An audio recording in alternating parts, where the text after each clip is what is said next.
Hi guys, welcome to East Coast Sailing. I'm Rob and today I'm going to show you how to change the engine mounts on your Yanmar engine. Now whether you have a Yanmar or a Volvo Penta, these principles are exactly the same.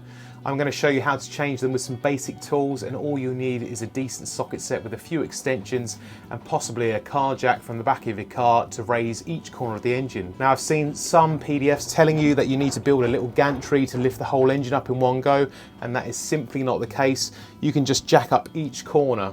The engine I'm working on today is a Yanmar 3YM30 engine, and it weighs approximately 140 kilograms. And that's including the ancillaries such as the alternator as well as transmission fluids. So it's not that much if you're just lifting one corner at a time. You're probably looking at 35 to 40 kilos maybe maximum, so it's not a lot of weight. And I actually managed to lift the engine on the rear because the access was slightly better, and just propped it under some wood and didn't even need to use a jack. I would actually say out of all the jobs that I've done on the boat, this is pretty straightforward. I would set aside about 6 to 7 hours and I managed to undo every single bolt on my own. The only thing I couldn't do is one bolt, so I needed a second set of hands to come and hold a spanner. Now I've got a few simple hacks and tricks on how I made this easy if you are on your own to install everything, but it is quite a tight job and you're going to have to fold yourself like a contortionist to be able to fit in that engine bay and get your hand through some very narrow gaps. The Yanmar PDF tells you to change the engine mounts every 4 years or every 1,000 engine hours. Now if you're doing 1,000 engine hours in 4 years, you should probably give up sailing and get a motorboat, because that is a lot of engine hours. That's 250 hours per year, and it works out on 25 trips, 10 hours on the engine, and I would never come close to that. So every 4 years. Now, I'm not telling you you need to replace these engine mounts every 4 years, but for me, there were some telltale signs. The engine was bouncing around in the engine bay at low RPMs, and the only way to get rid of it is by increasing the throttle, and then it went away. I would actually say hand on heart that I think 3 out of the 4 engine mounts are original. Now this boat was built in 2006, so that is 15 years past their sell-by date. So they are well overdue, and I guess the reason why they didn't change it is 1, they didn't know how to do it technically, and 2, it costs a lot of money if you had to pay someone to come and do this job. But for me, luckily I know how to do all this kind of stuff because I'm quite handy. If I was to buy these engine mounts from Yanmar to get 4 of them, each one would cost £260, and there's 4 of them.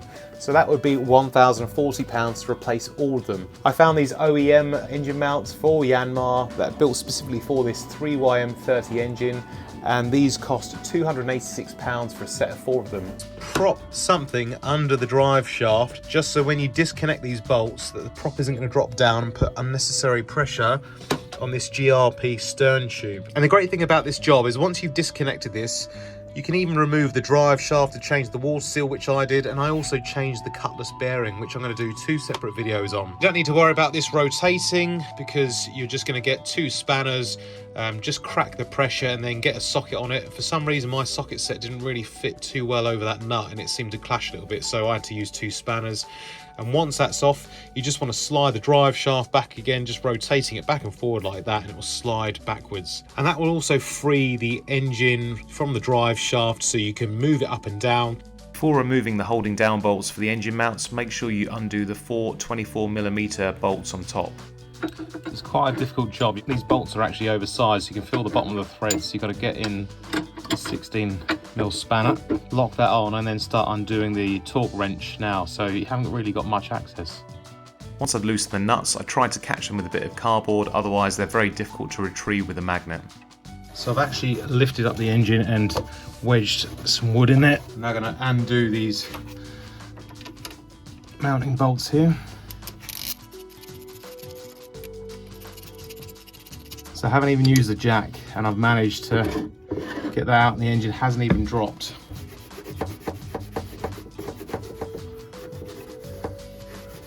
So you've got the engine mount nicely tidied up there. Put a little bit of acetone to clean it all up. So we've got the old bracket here, and you can see it's very old, looks original. I don't think it's been replaced. But you also have these numbers here, and I don't know if you can see that, but it says 75. So you have different ratings. So on the rear, the 75 engine vibration mounts need to be placed, and on the front of the engine, you have a number saying 100. So be careful when you change the mounts because there's 2 different ratings for the front and back. So we're going to copy that setup there, and you can see we've got the 75 there for the rear. And then we're just going to make sure that we put this bracket in at roughly the correct height so we don't have to do too many adjustments when we do the engine shaft realignment. The beauty about changing one engine mount at a time is the engine never really moves out of position. You can probably see all that red stuff in the background, and that's claret from the back of my arm cutting myself on a Jubilee clip.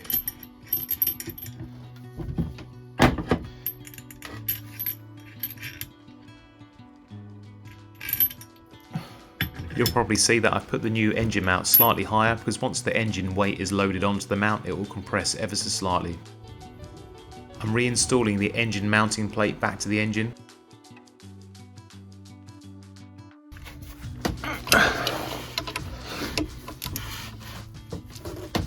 Right guys, I'm just going to quickly run you through the mechanical setup there I'm going to use to fix the engine back down. So I'm going to use a double washer. These are all made out of stainless steel. I've got an M10 bolt there, which I think was 50mm possibly. And then I'm going to use a double washer on the bottom, only because the one I pulled out is actually completely distorted there. So that's clearly had quite a bit of force pulling it through. And the last thing we want to do is damage the GRP stringers the engine is mounted on. I'm gluing the double washers down with the nut with some super glue gel just to make sure they don't slip once they're placed on the spanner. And hey voila, that's the end product.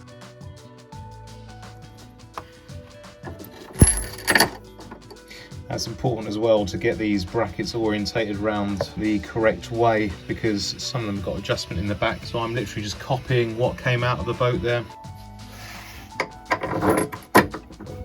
So now we've got the two bolts just roughly located. I can pull it out the shock now. I'm just going to jack up the engine mounting plate.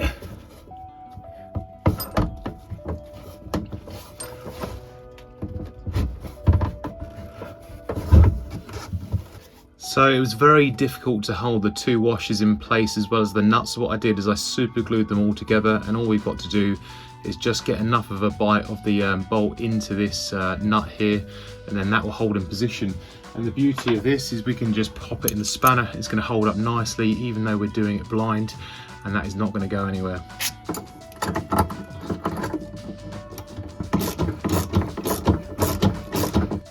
Alright, this one's a little bit trickier on this front left because I've had to take the water pump off. I'm also taking this water pump bracket. Is there another bolt? Oh, there's another one, isn't there? Just underneath that.